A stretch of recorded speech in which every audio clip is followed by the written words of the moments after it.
तर मित्रांनो, स्वागत आहे आपलं मराठी योजना या यूट्यूब चॅनलमध्ये।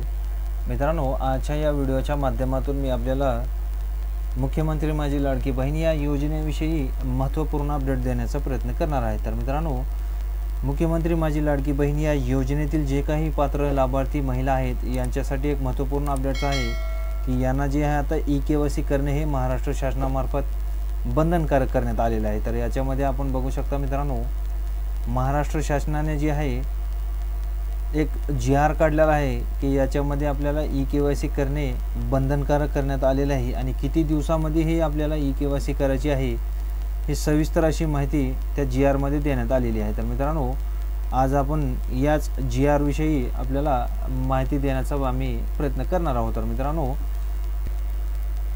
तर या ठिकाणी आपण बघू शकता मित्रांनो की मुख्यमंत्री माझी लाडकी बहीण या योजनेअंतर्गत पात्र लाभार्थी महिलांची पडताळणी आणि प्रमाणीकरण करण्यासाठी ई-केवायसी माध्यमातून आधार ऑथेंटिकेशन करण्यास मान्यता देण्याबाबतचा जो आहे महाराष्ट्र शासनाने 18 सप्टेंबर 2025 रोजी हा महत्त्वपूर्ण असा जी-आर काढलेला आहे की याच्यामध्ये जे आहे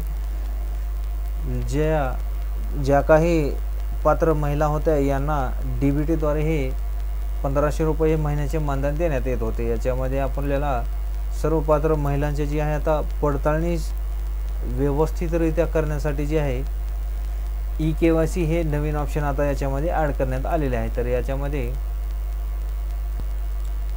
या ठिकाणी आपण बघू शकता की मंत्रिमंडळाने घेतलेल्या निर्णयानुसार जून महिन्यात या योजनेतील लाभार्थ्यांची जी आहे ई-केवायसी जी आहे करायची आहे। याच्यामध्ये महिला व बाल विकास विभागाची सब KUA म्हणून UDID ने नियुक्ती केलेली आहे। तर याच्यामध्ये महिला व बाल विकास विभागाकडून सदर योजनेअंतर्गत पात्र लाभार्थी महिलांची पडताळणी आणि प्रमाणीकरण ई-केवायसी माध्यमातून आधार ऑथेंटिकेशन करण्यात येणार आहे। तर त्या अनुषंगाने मुख्यमंत्री माझी लाडकी बहीण या योजनेच्या वेब पोर्टलवर ई-केवायसीची सुविधा जी आहे शासनामार्फत जे आहे आपल्याला या ठिकाणी करून देण्यात आलेली आहे। तर याच्यामध्ये आपण बघू शकता की पात्र लाभार्थी महिलांची पडताळणी आणि प्रमाणीकरण करण्यासाठी ई-केवायसीच्या माध्यमातून आधार ऑथेंटिकेशन करण्याची बाब ही शासनाच्या विचाराधीन होती। मुख्यमंत्री माझी लाडकी बहीण या योजनेच्या ladkibaheen.maharashtra.gov.in या वेब पोर्टलवर सदर ई-केवायसीची सुविधाही उपलब्ध करून देण्यात आलेली आहे। त्यानुसार मित्रांनो, सदर योजनेअंतर्गत पात्र लाभार्थी महिलांची पडताळणी आणि प्रमाणीकरण चालू आर्थिक वर्षात या परिपत्रकाच्या दिनांकापासून 2 महिन्याच्या आत पूर्ण करणे हे बंधनकारक करण्यात आलेले आहे की याच्यामध्ये 2 महिन्याच्या आत जे आहे सर्व पात्र महिलांना ई-केवायसी करणे बंधनकारक आहे। सदर कालावधीमध्ये ज्या लाभार्थ्यांनी आधार ऑथेंटिकेशन केले नाही ते पुढील कार्यवाहीस पात्र राहतील याची सर्वांनी नोंद घेण्याची जी आहे याच्यामध्ये माहिती देण्यात आलेली आहे की जर 2 महिन्यामध्ये आपण ई-केवायसी पूर्ण नाही केली तर आपली जी आहे लाडकी बहीण योजनेची पगार ही बंद होऊ शकते किंवा आपण याच्यासाठी अपात्र हे ठरवण्यात येणार आहोत।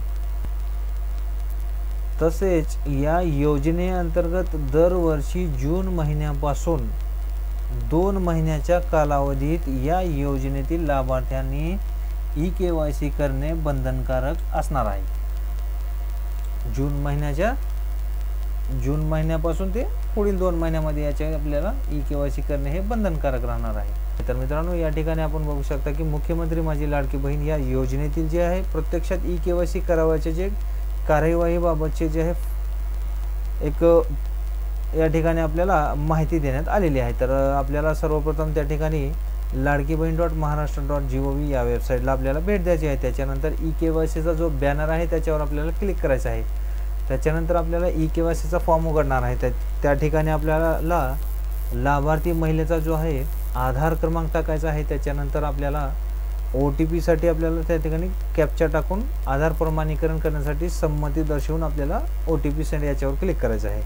त्याच्यानंतर आपल्याला जो आधार रजिस्टर आपला मोबाईल क्रमांक आहे त्याच्यावर एक OTP येणार आहे, तो OTP आपल्याला त्या ठिकाणी व्हेरीफाय करून घ्यायचा आहे.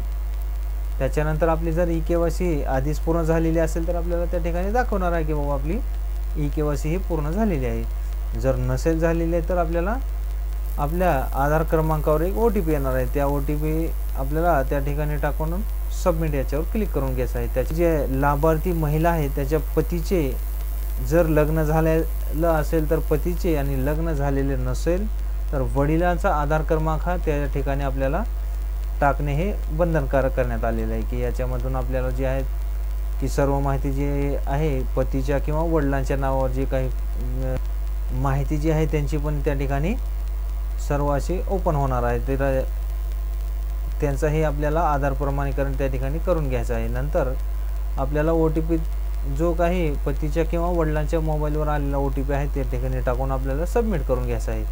पुढे आल्यानंतर आपल्याला जात प्रवर्ग निवडायचा आहे. त्याच्यानंतर त्याच्याखाली आपल्याला डिक्लेरेशन द्यायचं आहे की आपल्याला तिथं एक 2-3 प्रश्न विचारलेले असतील की बाबा कुटुंबात जे आहे सदस्य नियमित कर्मचारी किंवा कायम कर्मचारी जे आहेत असतील तर आपल्याला होय किंवा नाही करायचं आहे. त्याच्यानंतर कुटुंबातील जे आहे विवाहित एक आणि अविवाहित एक अशा प्रकारे 2च महिने लाभ घेत असल्याचे आपल्याला त्या ठिकाणी ही होय किंवा नाही मध्ये आपल्याला उत्तर द्यायचे आहे. त्याच्यानंतर चेकबॉक्सवर क्लिक करून आपल्याला